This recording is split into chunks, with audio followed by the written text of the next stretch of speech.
కోటీశ్వర్లు తయారు కావడం కాదు, పరిశ్రమలు పెట్టాలి, పారిశ్రామికవేత్తలు కావాలి. కానీ పేదవాడి జీవన ప్రమాణాలు పెరగాలి. అదే నిజమైన బెంచ్ మార్క్ అభివృద్ధికి.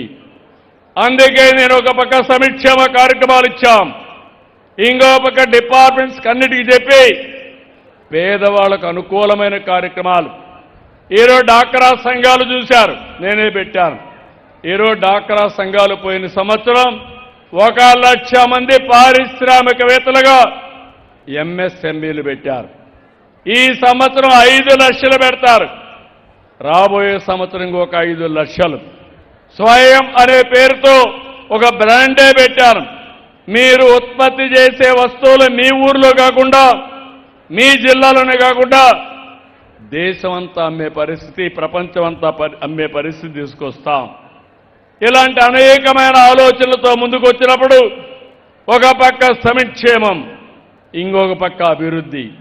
అన్ని గ్రామాల్లో సిమెంట్ రోడ్లు, అన్ని గ్రామాల్లో మీరు చూస్తే స్కూల్ బిల్డింగ్లు, అదే మరి ఓడిఎఫ్ నెట్ జీరో. ఇంకో పక్క మీరు చూస్తే వ్యవసాయం పైన ఎక్కువ శ్రద్ధ పెట్టాం. ఈ సంవత్సరం వర్షాలు తక్కువ ఉన్నాయి, కానీ దానికి కూడా ప్రకృతి సేద్యంతో బ్యాలెన్స్ చేస్తున్నాం. ఇవన్నీ చేస్తూ సుపరిపాలన.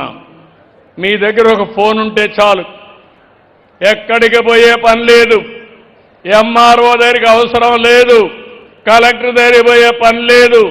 మీరు మెసేజ్ పెడితే నేరుగా పని చేసి మీకు చెప్పే రోజు వస్తుంది. అదే ఈరోజు జవాబుదారీతనం అని చెప్పి కూడా నేను మీకు తెలియజేస్తున్నా.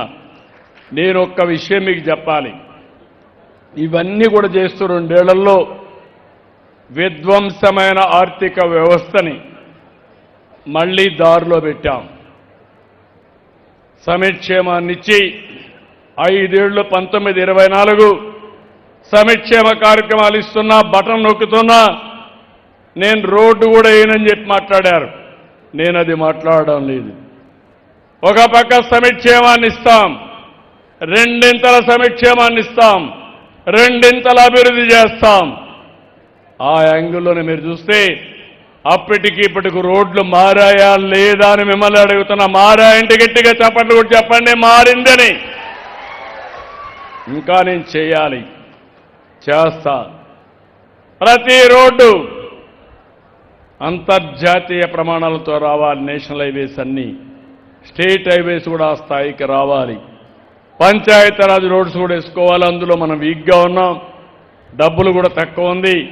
దానికి కూడా కేటాయించడం కోసం ముందుకు పోతామని చెప్పి కూడా నేను మీకు తెలియజేస్తున్నా.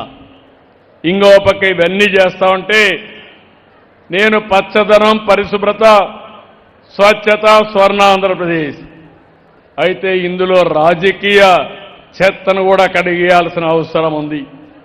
నేను ఈ విషయం మీ అందరికీ చెప్తున్నాను. ఇన్ని పనులు చేస్తే రేపు ఎలక్షన్ వస్తే మీరందరూ కూడా ఏం ఆలోచిస్తే ఎవరు డబ్బులు ఇస్తే వాళ్ళకు ఓట్లు ఇవ్వాలనుకుంటారు. అది మానాలి. నేను కూడా గట్టిగా మాట్లాడదాం అనుకుంటున్నాను. ప్రజలు నీతి నిజాయితీగా ఉంటే తప్పుడు రాజకీయాలు చేసే వ్యక్తులు తప్పులు చేయకుండా ఉండే పరిస్థితి వస్తుంది. అందుకే ఎన్నికల్లో డబ్బుల ప్రభావం లేకుండా చేయవలసిన బాధ్యత మీ అందరి పైన ఉంది. అది చేస్తామన్న రోజునే ఈ రాష్ట్రం స్వర్ణ ఆంధ్రప్రదేశ్ అవుతుందని మరొక్కసారి విజ్ఞప్తి చేస్తున్నా. ఇంకొక పక్క అరాచకాలు పోవాలి. ఈరోజు మీరు ఒకసారి చూడండి, 5 సంవత్సరాలు ఈ రాష్ట్రంలో, ఆ పార్టీ పేరు నేను చెప్పను కానీ ఇటీవల అందరూ కూడా గొడ్డలి పార్టీ అంటున్నాం. నేను కూడా అంటున్నా, నేను ఎప్పుడు కూడా విమర్శించను. కానీ ఒక పార్టీ విధ్వంసాన్ని నమ్ముకొని, నేరాలు ఘోరాలు చేయడం నమ్ముకొని అనునిత్యం అదే చేస్తే అది చాలా డేంజర్ కూడా. 1924 నకిలీ మద్యం 30,000 మంది చనిపోయారు. కొన్ని లక్షల మంది అనారోగ్యం పాలైపోయారు. ఇష్టానుసారంగా కలుషితమైన మద్యంతో రాష్ట్రాన్ని సర్వనాశనం చేసి వీళ్ళు స్వార్థంతో ముందుకు పోయే పరిస్థితి వచ్చింది. మన భూమి ఇష్టానుసారంగా ల్యాండ్